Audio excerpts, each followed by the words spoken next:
ನಾಳೆ ಕೇಸರಿ ಬೆಟ್ಟದಲ್ಲಿ ಲೋಕ ಕಲ್ಯಾಣಕ್ಕಾಗಿ, ಸಮಾಜದ ಉದ್ಧಾರಕ್ಕಾಗಿ, ಮಾನವ ಕುಲದ ಉದ್ಧಾರಕ್ಕಾಗಿ 31ನೇ ಶ್ರಾವಣ ಮಾಸದ ತಪೋನುಷ್ಠಾನ ಕಾರ್ಯಕ್ರಮ ಪ್ರತಿ ವರ್ಷದಂತೆ ಈ ವರ್ಷವೂ ಕೂಡ ಅತ್ಯಂತ ವೈಭವದಿಂದ ಮತ್ತು ಸಡಗರ ಸಂಭ್ರಮದಿಂದ ನಡೀತಾ ಇದೆ.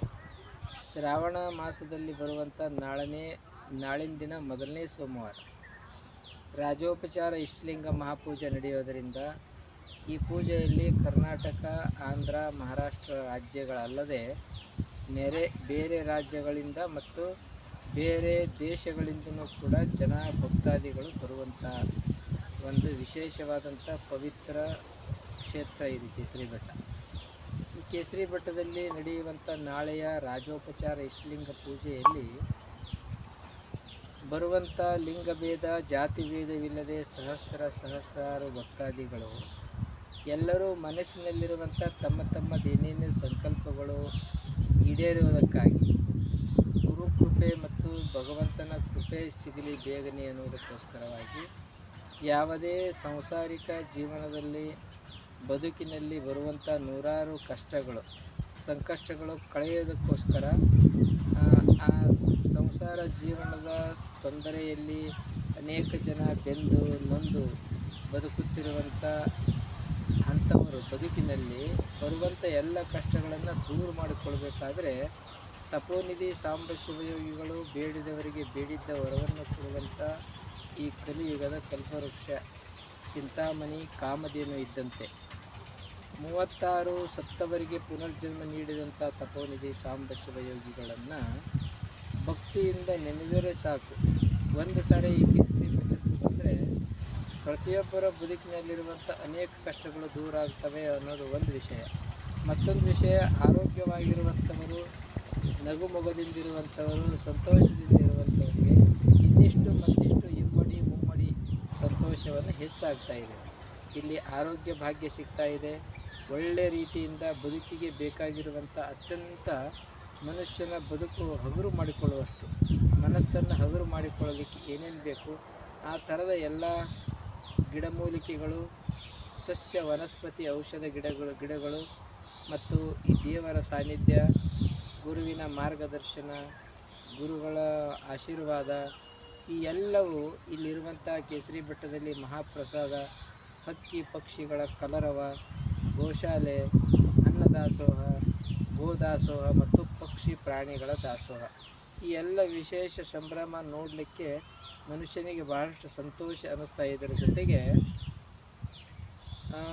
ಈ ಒಂದು ಸರ್ತಿ ಪೂಜೆ ನೋಡಿಕೊಂಡು ಮನಸ್ಸಿನಲ್ಲಿ ಸಂಕಲ್ಪ ಮಾಡಿಕೊಂಡ್ರೆ ಇಷ್ಟಲಿಂಗ ಮಿದಂ ಸಾಕ್ಷಾತ್ ಅನಿಷ್ಟ ಪರಿಹಾರಕಂ ಅನ್ನುವಂತೆ ಸಕಲರ ಜೀವನದಲ್ಲಿ ಬರುವಂಥ ಸರ್ವ ದುರಿತ ದೋಷಗಳನ್ನು, ಕಷ್ಟಗಳನ್ನು ಕಳೆಯುವಂಥ ಶ್ರೇಷ್ಠ ಶಕ್ತಿ ಈ ಲಿಂಗ ಪೂಜೆಯಲ್ಲಿರುವುದರಿಂದ ಅನೇಕ ಭಕ್ತಾದಿಗಳು ಈ ಲಿಂಗ ಪೂಜೆಯನ್ನು ನೋಡಲಿಕ್ಕೆ ಸಾಗರೋಪಾದಿಯಲ್ಲಿ ಬರುತ್ತಾರೆ. ಇವತ್ತಿನ ವಿಜ್ಞಾನ ಯುಗದಲ್ಲಿ ಮನುಷ್ಯನಿಗೆ ಮೆದುಳಿಗೆ ಶಾಂತಿ ಬೇಕು. ನಾವು ಹೊಟ್ಟೆಗೆ ಬೇಕಾಗಿರುವಂಥ ಆಹಾರ ಕೊಡ್ತೀವಿ, ಏನೇನು ಬೇಕು ವೆರೈಟಿ ಭೋಜನಗಳನ್ನು ಹೊಟ್ಟೆಗೆ ಕೊಡ್ತೀವಿ, ಪರಂತು ನೆತ್ತಿಗೆ ಯಾವುದೇ ತರಹದ ಆಹಾರವನ್ನು ನಾವು ಕೊಡಲಿಕ್ಕೆ ಸಿದ್ಧರಿಲ್ಲ.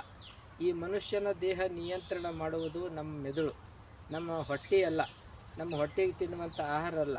ಹೊಟ್ಟೆಗೆ ಆಹಾರ ಕೊಡೋದ್ರಿಂದ ಶರೀರದಲ್ಲಿ ಚೈತನ್ಯ ಸಿಗ್ತಾ ಇದೆ, ಪರಂತು ಇದಕ್ಕಿಂತಲೂ ಹೆಚ್ಚಿನ ಚೈತನ್ಯ ಸಿಗಬೇಕಾಗಿದ್ದು ಮೆದುಳಿಗೆ ಆಹಾರ ಏನಾದರೂ ಇತ್ತು ಅಂತಂದರೆ ಮೆದುಳಿಗೆ ಧ್ಯಾನ ಮತ್ತು ಪೂಜೆ, ಜಪ ಇಂಥವು ಮಾಡೋದ್ರಿಂದ ಮೆದುಳಿಗೆ ಒಳ್ಳೆಯ ಆಹಾರವನ್ನು ಸಿಗ್ತಾ ಇದೆ. ಅದರಿಂದ ಮನುಷ್ಯನ ಸಂಪೂರ್ಣ ಶರೀರ ಎಲ್ಲವೂ ನಿಗ್ರಹದಲ್ಲಿ, ಕಂಟ್ರೋಲ್ನಲ್ಲಿ ಇಟ್ಕೋಬೋದು.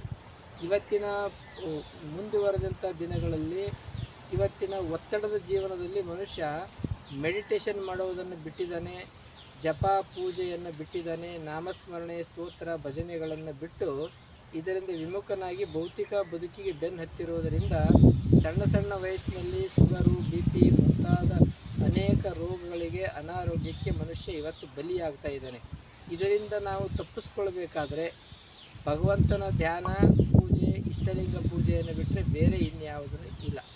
ಅದಕ್ಕೆ ಇವತ್ತಿನ ನವ ಯುವಕರು ಆರೋಗ್ಯವಂತರಾಗಬೇಕಾಗಿತ್ತು ಅಂದರೆ, ದೀರ್ಘಾಯುಷ್ಯದಿಂದ ಬದುಕಬೇಕಾಗಿತ್ತು ಅಂದರೆ, ಸ್ಮರಣಶಕ್ತಿ ಹೆಚ್ಚಿಗಾಗಬೇಕಾಗಿತ್ತಂದರೆ, ಮುಖದಲ್ಲಿ ಕಾಂತಿ ಬರಬೇಕಾಗಿತ್ತಂದರೆ, ದೇಹದಲ್ಲಿ ಚೈತನ್ಯ ಹೆಚ್ಚಿಗಾಗಬೇಕಾಗಿತ್ತಂದರೆ, ನಾವು ನಮ್ಮ ದೇಶ ಸೇವೆ, ನಮ್ಮ ನಾಡು ಸೇವೆ, ನಮ್ಮ ಮನೆಯನ್ನು, ನಮ್ಮ ಬದುಕನ್ನು ಸುಧಾರಿಸ್ಕೊಳ್ಬೇಕಾಗಿತ್ತು ಅಂತಂದರೆ ನಾವು ಮೊಟ್ಟ ಮೊದಲನೇದಾಗಿ ನಮ್ಮ ಮೆದುಳಿಗೆ ಶಾಂತಿ ಸಮಾಧಾನವನ್ನು ಕೊಡಬೇಕು. ಅದನ್ನು ಸಿಗಬೇಕಾಗಿತ್ತಂದರೆ ಹೆಚ್ಚು ಹೆಚ್ಚು ಕೇಸರಿ ಬೆಟ್ಟದಲ್ಲಿ ಬರೋದರಿಂದ ಇಲ್ಲಿ ಗುರುವಿನ ಮಾರ್ಗದರ್ಶನ ಮತ್ತು ದರ್ಶನ ಮತ್ತು ಇಲ್ಲಿಯ ಮಹಾಪ್ರಸಾದ, ಇಲ್ಲಿಯ ವಾತಾವರಣದ ಗಾಳಿಯ ಸೇವನೆಯಿಂದ ಬಹಳಷ್ಟು ಜನ ಇಲ್ಲಿ ಬಂದಂಥವ್ರು ತಮ್ಮ ಅನುಭವವನ್ನು ಹೇಳ್ತಾರೆ. ಅನಾರೋಗ್ಯದಿಂದ ಬಂದಿರ್ತಾರೆ, ಒಂದು ಸ್ವಲ್ಪ 10 ಫೀಟ್ ಮುಂದಕ್ಕೆ ನಡಿಲಿಕ್ಕೆ ಆಗಲಾರದೆ ಇರುವಂಥವರು ಇಲ್ಲಿ ಬಂದ ತಕ್ಷಣ ಒಂದು ಅರ್ಧ ಗಂಟೆಯಲ್ಲಿ 10 ನಿಮಿಷದಲ್ಲಿ ನಾವು ಭಾಳಷ್ಟು ಚೇಂಜ್ ಆಗಿದ್ದೀವಿ ಅಂತ ಅವ್ರ ಬಾಯಿಲಿಂದ ಅವರೇ ಹೇಳುವಂಥ ಭಾಳಷ್ಟು ಉದಾಹರಣೆಗಳು ಇರೋದರಿಂದ ಪ್ರತಿಯೊಬ್ಬರು ಇಂಥ ಪೂಜೆಯಲ್ಲಿ, ಇಂಥ ಕಾರ್ಯದಲ್ಲಿ ಪಾಲ್ಗೊಂಡು ತಮ್ಮ ಬದುಕನ್ನು ಸುಂದರಗೊಳಿಸಿಕೊಳ್ಳುವಂಥವರಾಗಬೇಕು ಅನ್ನುವಂಥ ಮಾತು ಒಂದು. ಮತ್ತೊಂದು ವಿಷಯ ಎಂದರೆ, ನಾಳೆ ನಡೆಯುವಂಥ ಇಷ್ಟಲಿಂಗ ರಾಜೋಪಚಾರ ಪೂಜೆ ಈ ನಮ್ಮ ದೇಶದಲ್ಲಿ ಎಲ್ಲದಕ್ಕಿಂತಲೂ ವಿಶೇಷವಾಗಿ ಎಲ್ಲಿಯಾದರೂ ಇಷ್ಟಲಿಂಗ ಪೂಜೆ ನಡೀತಾ ಇದೆ ಅಂತಂದ್ರೆ ಅತ್ಯಂತ ವಿರಾಟ ರೂಪದಲ್ಲಿ, ಅತ್ಯಂತ ರಾಜೋಪಚಾರದಿಂದ, ಅತ್ಯಂತ ವೈಭವದಿಂದ, ಶ್ರೇಷ್ಠ ರೀತಿಯಿಂದ ನಡೆಯುವಂಥ ಲಿಂಗ ಪೂಜೆ ಎಲ್ಲಿಯಾದರೂ ನಮ್ಮ ದೇಶದಲ್ಲಿ ಇದ್ದರೆ ಅದು ಮೊಟ್ಟ ಮೊದಲು ಕೇಸರಿ ಬೆಟ್ಟದಲ್ಲಿ ಅಂತ ಎಲ್ಲರೂ ಹೆಮ್ಮೆಯಿಂದ ಹೇಳುವಂಥವರಾಗಿದ್ದಾರೆ.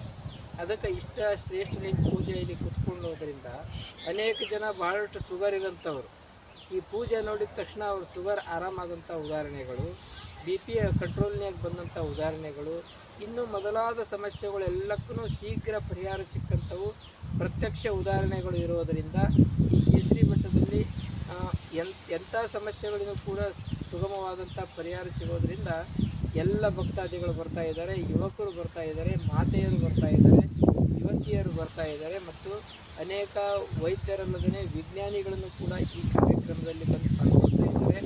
ವಿಜ್ಞಾನಿಗಳು ಪಾಲ್ಗೊಳ್ಳೋದಕ್ಕೆ ಕಾರಣ ಏನು ಅಂತಂದರೆ, ಪ್ರತ್ಯಕ್ಷವಾಗಿ ಇಲ್ಲಿ ನಡೆಯುವಂಥ ಘಟನೆಗಳನ್ನು ಅವರು ವೈಜ್ಞಾನಿಕವಾಗಿ ನೋಡಿ ಅವರಿಗೂ ಕೂಡ ನೈಜ ಘಟನೆಗಳು ಅನಿಸಿ ಅವರಿಗೆ ಆರೋಗ್ಯ ಚೆನ್ನಾಗಿ ಇಲ್ಲಿ ವಿಶೇಷವಾದಂಥ ಶಕ್ತಿ ಇದೆ ಅಂತ ಅವ್ರನ್ನೂ ಕೂಡ ಒಪ್ಪಿಕೊಂಡು ಶ್ರದ್ಧೆಯಿಂದ ಬರ್ತಾ ಇದ್ದಾರೆ. 2-3 ವರ್ಷದಿಂದ ದೇಶ ವಿದೇಶದಿಂದ ವಿಜ್ಞಾನಿಗಳ ಜೊತೆಗೆ ದೊಡ್ಡ ದೊಡ್ಡ ವಿದ್ವಾಂಸರ ಜೊತೆಗೆ ಇವತ್ತು ರೈತಾಪಿ ವರ್ಗದವರು, ಕೂಲಿ ಕಾರ್ಮಿಕರು ಮೊದಲು ಮಾಡಿಕೊಂಡು ಕೋಟ್ಯಾಧೀಶರು, ವ್ಯಾಪಾರಿ ಉದ್ಯಮಿಗಳು ಮತ್ತು ರಾಜಕೀಯವರು, ಧಾರ್ಮಿಕ ಮುಖಂಡರು, ಕವಿ ಕಲಾವಿದರು ಪ್ರತಿಯೊಬ್ಬರು ಎಲ್ಲ ಕ್ಷೇತ್ರದಲ್ಲಿರುವಂಥವರು ಇಲ್ಲಿ ತಮ್ಮ ಮನೆಗೆ, ತಮ್ಮ ತವರು ಮನೆಗೆ ಹೆಣ್ಮಕ್ಳು ಯಾವ ರೀತಿ ಬರ್ತಾರೆ ಆ ಪ್ರಕಾರವಾಗಿ ಆಕಳ ಹತ್ತಿರ, ಹಸುವಿನ ಹತ್ತಿರ ಹಾಲು ಕುಡಿಯಲು ಹೆಂಗೆ ಪ್ರೀತಿಯಿಂದ ಬರ್ತಾ ಇದೆ ಅದೇ ಪ್ರಕಾರವಾಗಿ ಭಕ್ತಾದಿಗಳು ಕೇಸರಿ ಬೆಟ್ಟಕ್ಕೆ ಅತ್ಯಂತ ಪ್ರೀತಿಯಿಂದ ಬರ್ತಾ ಇದ್ದಾರೆ. ಆ ಬರುವಂಥ ಎಲ್ಲರಿಗೂ ನಾಳೆ ಪೂಜೆಯಲ್ಲಿ ಪಾಲ್ಗೊಳ್ಳುವಂಥ ಎಲ್ಲ ಭಕ್ತಾದಿಗಳಿಗೆ ಸದ್ಗುರು ಸಾಂಬ ಶಿವಯೋಗಿಗಳು, ಪರಮದಯಾಳು ಪಾರ್ವತಿ ಪರಮೇಶ್ವರರು ಸದ್ಬುದ್ಧಿ ಸನ್ಮಂಗಳವನ್ನು ಕೊಟ್ಟು ಕಾಪಾಡಲಿ ಅಂಥೇಳಿ ಸನಾತನವಾಗಿರುವಂಥ ಈ ವೀರಶೈವ ಧರ್ಮದ ಪರಂಪರೆಯನ್ನು ನಾವೆಲ್ಲರೂ ಬೆಳೆಸಿ ಉಳಿಸುವಂಥವರಾಗಬೇಕು ಅಂತ ಹೇಳಿ ನಮ್ಮ ಸಂದೇಶಕ್ಕೆ ವಿರಾಮ ಕೊಡ್ತೀವಿ. ಓಂ ಶಾಂತಿ ಶಾಂತಿ.